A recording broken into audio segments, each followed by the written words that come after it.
बच्चों, आज मैं फिर नवम वर्ग के लिए संस्कृत व्याकरण लेकर उपस्थित हूँ। हमारा दूसरा पाठ चल रहा है, तीसरा दिन है और प्रकरण है स्वर संधि। स्वर संधि के अंतर्गत हमने कुछ डिस्कशन इससे पहले वर्ग में किया था और इसमें भी हमें वही कंटिन्यू करना है। हम देख रहे थे दीर्घ संधि। दीर्घ संधि का सूत्र था अकः सवर्णे दीर्घः।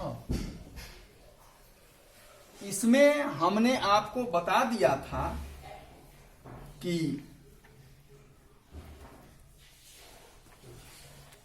अक का अर्थ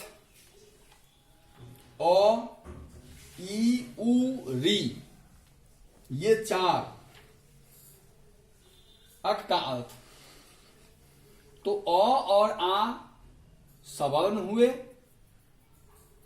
हर्ष ई और दीर्घ ई सवर्ण हुए। तो अ और आ के मेल से जो विकार उत्पन्न होता है उसको सोदाहरण हमने देख लिया था और आज हमें देखना है सवर्ण ई। तो हरस ई के साथ हरस ई जब लगता है तो इससे दीर्घ ई का निर्माण होता है। मतलब यह हुआ कि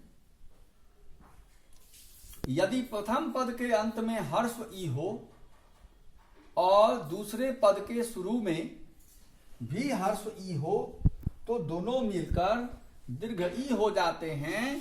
इसका उदाहरण है मुनि जोर इंद्र, ये बन जाता है मुनीन्द्र। अब यहां ध्यान देने वाली बात है कि मुनि का अंतिम अक्षर मात्रा के रूप में है हर्ष ई है, जिसे आप देख रहे हैं। इंद्र के शुरू का अक्षर हर्ष ई है और ये दोनों हर्ष ई मिलकर दीर्घ ई हो जाते हैं, जिस कारण नौ के ऊपर यहां आप दीर्घ ईकार की मात्रा देख रहे हैं। ठीक ऐसे ही कवि जोर इंद्र कविंद्र, यह भी देख सकते हैं आप। चलिए, इसके बाद हमारा दूसरा है कि अगर हर्ष ई के साथ दीर्घ ई रहता है तो ये दोनों मिलकर भी दीर्घ ई हो जाते हैं। हमारा उदाहरण है मुनि। अब देखिए, मुनि का अंतिम अक्षर जो मात्रा के रूप में है वो हर्ष ई है और ईशः अर्थात दूसरे पद के शुरू में दीर्घ ई है।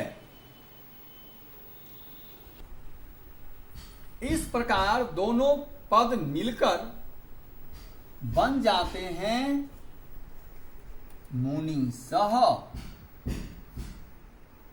मैं आपको फिर से कह देता हूं कि प्रथम पद के अंत में हर्ष ई है और दूसरे पद के शुरू में दीर्घ ई है। ये हर्ष ई और ये दीर्घ ई दोनों मिलकर दीर्घ ई बन जाते हैं, अर्थात मुनि जोड़ ईशः बराबर मुनीस। फिर आगे देखते हैं हम कि अगर दीर्घ ई के साथ हर्ष ई मिलता है तो दोनों मिलकर दीर्घ ई ही बनाते हैं। ये भी देख लेते हैं।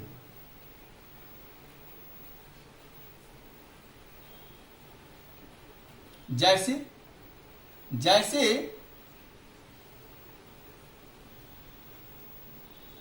लक्ष्मी अब देखिए इस लक्ष्मी शब्द में अंतिम में दीर्घ ई कार है अर्थात दीर्घ ई है, एवं इंद्र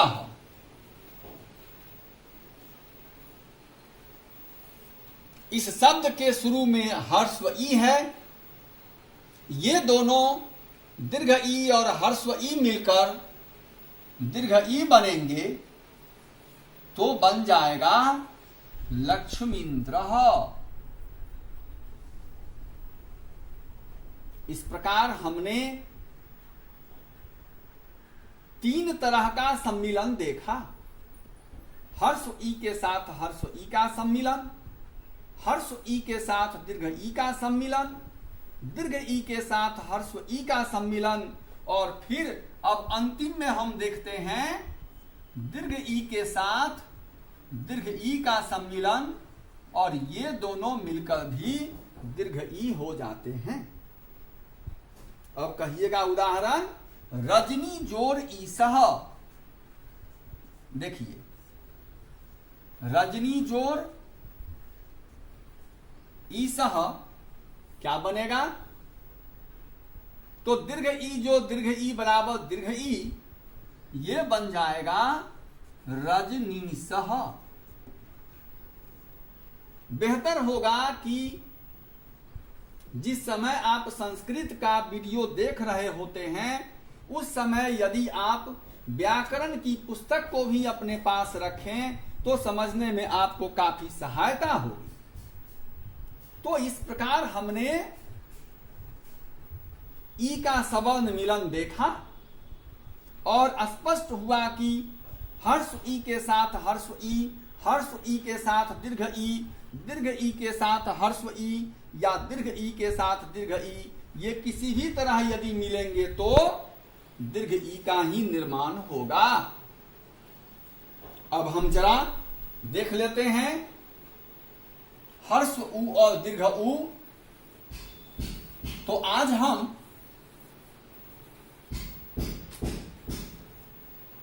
इतना ही देखेंगे कि हमारा जो सवर्ण है उ, यदि हर्ष उ के साथ हर्ष उ मिलता है तो अकह सवर्णे दीर्घः, इस सूत्र के अनुसार दीर्घ उ का निर्माण होता है। उदाहरण है जैसे साधु जोर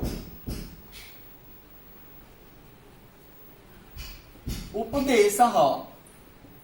अब यहां ध्यान दीजिए कि साधु का अंतिम अक्षर हर्षु का धू है अर्थात हर्ष उ है, और दूसरे पद के शुरू में भी हर्ष उ है। ये दोनों मिलकर दीर्घ उ बनते हैं, और जब दीर्घ उ बनते हैं तो ये बन जाता है साधुपदेशः। देखिए फिर वैसे ही अगर हर्ष उ के साथ दीर्घ उ मिलता है तब भी दोनों मिलकर दीर्घ उ हो जाते हैं। इसका उदाहरण है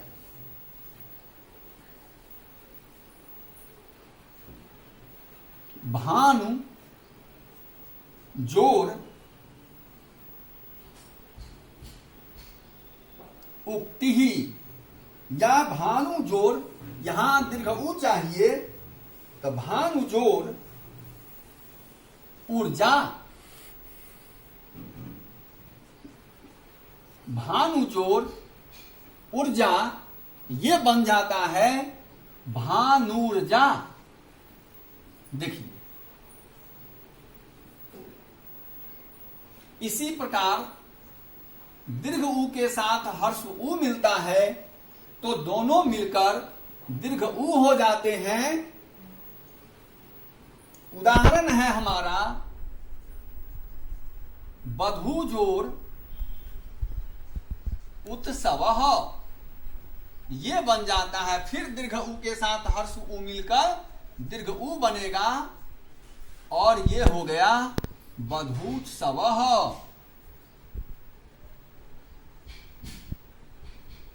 फिर दीर्घ ऊ के साथ दीर्घ ऊ मिलेगा तो दीर्घ ऊ ही बनेगा और इसमें हो जाएगा भूजोर ऊर्ध्वम। तो